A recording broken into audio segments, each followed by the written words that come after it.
Vamos lá. Bom, vou começar explicando o funcionamento do algoritmo e depois eu mostro em execução. Então aqui no início a gente tem a inicialização do Pygame, de algumas coisas constantes do Pygame. Aqui a gente tem a inicialização do CR e do número de bolas, é aqui que pode ser alterado então, né, o número de bolas ser variável e o CR poder ser zero, para caso queira simular colisões inelásticas. Aqui a definição então do objeto que vai colidir. Então aqui a gente tem uma função que cria o objeto. E aqui a inicialização dos parâmetros do objeto, então cor, massa, raio, velocidade e posição, onde eu usei basicamente o randint para determinar quais seriam os valores atribuídos a cada parâmetro. E eu fiz a massa ser proporcional ao raio, mas eu poderia ter feito o contrário.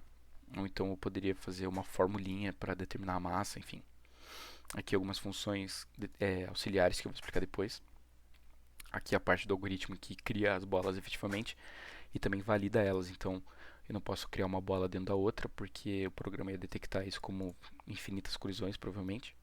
Então aqui eu estou criando uma bola usando a função append e testando se a próxima bola está numa posição válida. Então basicamente eu estou usando o hypot para calcular se a distância entre as bolas é menor ou igual que a soma dos raios.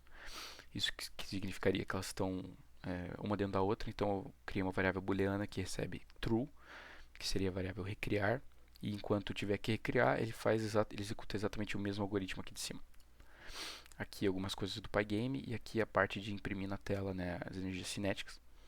Aqui eu estou basicamente somando a energia cinética em x e em y para cada uma das bolas no meu vetor de bolas.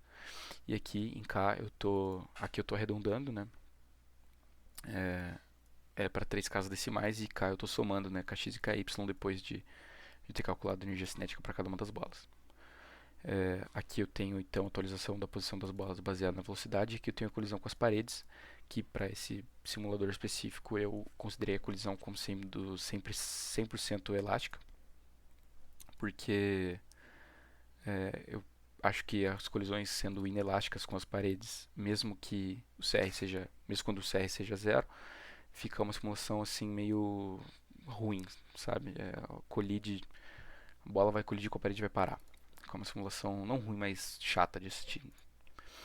Aqui eu estou testando efetivamente a colisão entre as bolas e aqui que o algoritmo é a parte mais chatinha. Então aqui a gente tem o cálculo da distância entre as duas bolas, que eu usei essa função cálculo de distância, ela efetivamente faz a mesma coisa que o mathhypot, só que na verdade eu usei a norma da diferença entre os vetores da posição 1 e posição 2 para calcular a distância.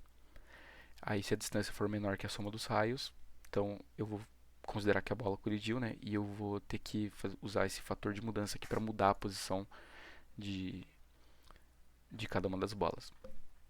Então, o que é isso aqui? O muda posição é uma função que eu determinei como sendo metade da distância calculada menos o, os dois raios, porque cada bola vai precisando da metade desse fator de mudança.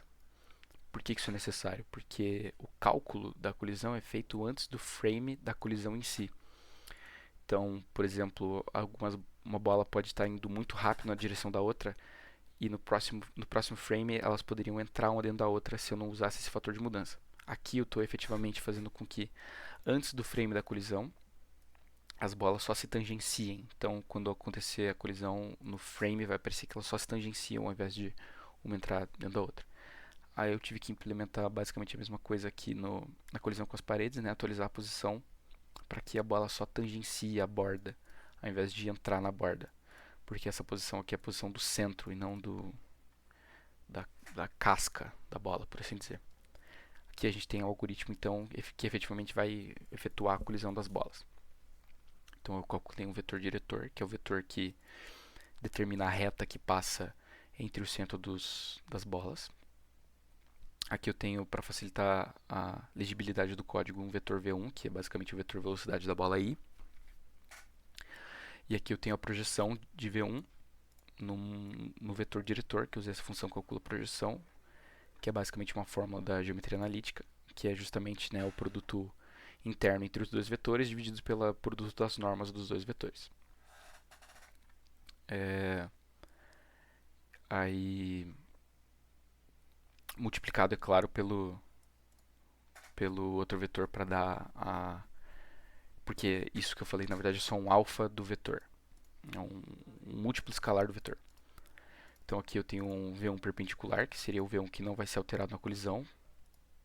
Ele vai ser a subtração do vetor V1 e da sua projeção no vetor diretor.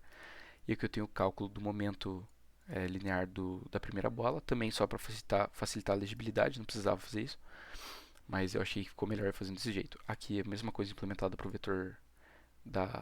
os vetores da segunda bola. E aqui o cálculo da velocidade de centro de massa usando aquela fórmula normal.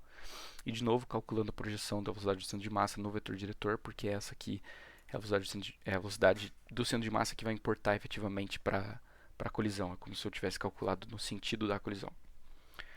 Então aqui a projeção de V1 vai receber o cálculo dessa fórmula aqui, que é a fórmula da colisão. Aí o vetor V1 vai receber a adição dos vetores V1 e da V1 perpendicular. O V1 agora atualizado, né, a projeção de V1 agora atualizado, e o V1 perpendicular que se manteve inalterado. Então aqui a gente tem a atualização da velocidade de cada uma das bolas e uma mudança de cor, só um feedback visual e a atualização da tela. Então agora eu vou executar o programa com CR igual a 1 para mostrar, depois com CR igual a 0. Aqui dá para ver que a energia cinética se mantém constante, cada colisão troca a cor das bolas. E apesar de não perderem energia, eu botei um som, né, só para ter um feedback auditivo também de quando as bolas estão colidindo efetivamente. Aqui agora eu vou mudar o CR para 0 para simular as colisões inelásticas.